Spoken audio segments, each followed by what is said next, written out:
महाराष्ट्र नवनिर्माण सेनेच्या नांदगाव तालुकाध्यक्षपदी नानाभाऊ आहेर यांची निवड करण्यात आली आहे। पक्षाच्या स्थापनेपासून महाराष्ट्र नवनिर्माण सेनेशी एकनिष्ठ राहून विविध जबाबदाऱ्या यशस्वीपणे पार पाडणाऱ्या नानाभाऊ आहेर यांच्यावर आता तालुकाध्यक्षपदाची महत्त्वपूर्ण जबाबदारी सोपवण्यात आली आहे। नानाभाऊ आहेर यांनी यापूर्वी महाराष्ट्र नवनिर्माण सेनेचे शाखा प्रमुख, शहराध्यक्ष तसेच नांदगाव तालुका उपाध्यक्ष म्हणून जबाबदारी सांभाळली आहे। प्रत्येक पदावर काम करताना त्यांनी पक्षाची विचारधारा आणि संघटन मजबूत करण्यासाठी सातत्याने प्रयत्न केले। पक्षाच्या स्थापनेपासूनच ते मनसेसोबत सक्रियपणे कार्यरत असून पक्षाच्या विविध आंदोलनांमध्ये, सामाजिक उपक्रमांमध्ये तसेच जनसामान्यांच्या प्रश्नांसाठीच्या लढ्यात त्यांचा सक्रिय सहभाग राहिला आहे। नानाभाऊ आहेर यांच्या राजकीय आणि सामाजिक वाटचालीला त्यांच्या कुटुंबातील सामाजिक कार्याचीही प्रेरणा लाभली आहे। त्यांची आई देखील सरपंच पदावर कार्यरत होत्या। त्यांच्या कार्यकाळात गावात विविध विकास कामे करण्यात आली। गावाच्या विकासासाठी आणि सर्वसामान्यांच्या प्रश्नांसाठी काम करण्याची हीच प्रेरणा नानाभाऊ आहेर यांनी घेतली आणि पुढे त्यांनी सामाजिक व राजकीय क्षेत्रात सक्रिय होण्याचा निर्णय घेतला। सामाजिक कार्याची आवड असलेले नानाभाऊ आहेर हे सर्वसामान्य नागरिकांच्या सुखदुःखात सहभागी होण्यासाठी नेहमीच पुढाकार घेतात।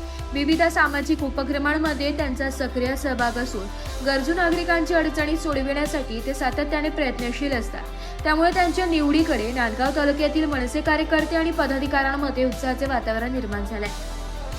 तालुकाध्यक्षपदाची जबाबदारी मिळाल्यानंतर नानाभाऊ आहेर यांनी महाराष्ट्र नवनिर्माण सेनेचे अध्यक्ष राजसाहेब ठाकरे तसेच पक्षाच्या वरिष्ठ नेतृत्वाचे मनपूर्वक आभार व्यक्त केले। पक्षाने माझ्यावर दाखविलेला विश्वास सार्थ ठरविण्यासाठी आगामी काळात नांदगाव तालुक्यात मनसेची संघटनात्मक ताकद अधिक मजबूत करण्याबरोबरच सर्वसामान्य नागरिकांच्या प्रश्नांना प्राधान्य देऊन काम करणार असल्याचा विश्वास त्यांनी व्यक्त केला। तालुक्यातील युवक, शेतकरी, कामगार, व्यापारी तसेच सर्वसामान्य नागरिकांच्या प्रश्नांसाठी आवाज उठवून सामाजिक बांधिलकी जपण्याचा निर्धार त्यांनी व्यक्त केला आहे। पक्षाच्या विचारधारेनुसार संघटन विस्तार, कार्यकर्त्यांना बळ देणे आणि जनतेच्या प्रश्नांसाठी सातत्याने संघर्ष करणे हा आगामी काळातील आपला प्रमुख अजेंडा राहणार असल्याचं त्यांनी सांगितलंय। पक्षाच्या स्थापनेपासूनची निष्ठा, विविध पदांवर केलेले संघटनात्मक काम आणि सामाजिक कार्यातील सक्रिय सहभाग याची सर्वात पहिले मी राज साहेबांचे आभार मानतो, मला जे पद दिलेले ते त्याबद्दल। युवा वर्गाचे विषय, काही शेतकरी वर्गाचे, सर्वांना न्याय मिळण्यासाठी आम्ही प्रयत्न करू। शाखा उघडणे, कार्यकर्ते जमा करणे, सर्वांना जे कार्यकर्त्यांच्या अडचणी असेल ते सोडवण्याचा प्रयत्न करणार आहे।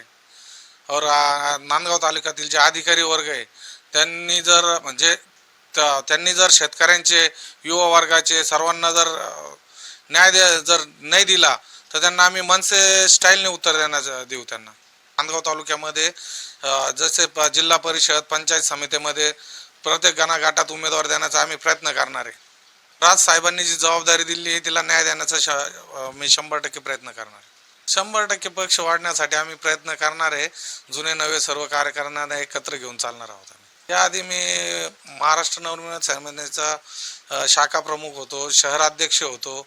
नांदगाव तालुका उपाध्यक्ष पदाची माझ्याकडे जबाबदारी होती। शहर उपाध्यक्ष असताना ज्यावेळेस दुष्काळ पडला होता त्यावेळेस पाण्याचे टँकर चालू होते आपले। सर्व बहुतेक कामं केले आम्ही। मनमाडमध्ये पक्षाच्या याच्यात सर्व संघटन ज्यावेळेस जबाबदारी होती त्यावेळेस संघटन चांगल्या प्रकारे तयार केलेलं होतं। महाराष्ट्र नवनिर्माण सेनेची स्थापनेपासून मी महाराष्ट्र नवनिर्माण सेनेसोबत होतो आणि त्याचंच मला आज हे फळ मिळालेलं आहे। आमचं गाव मांडवड गाव होतं। आई आमची तिथे सरपंच होती। त्यांच्या आईच्या प्रेरणेनेच आपण राजकारणाची सुरुवात केली।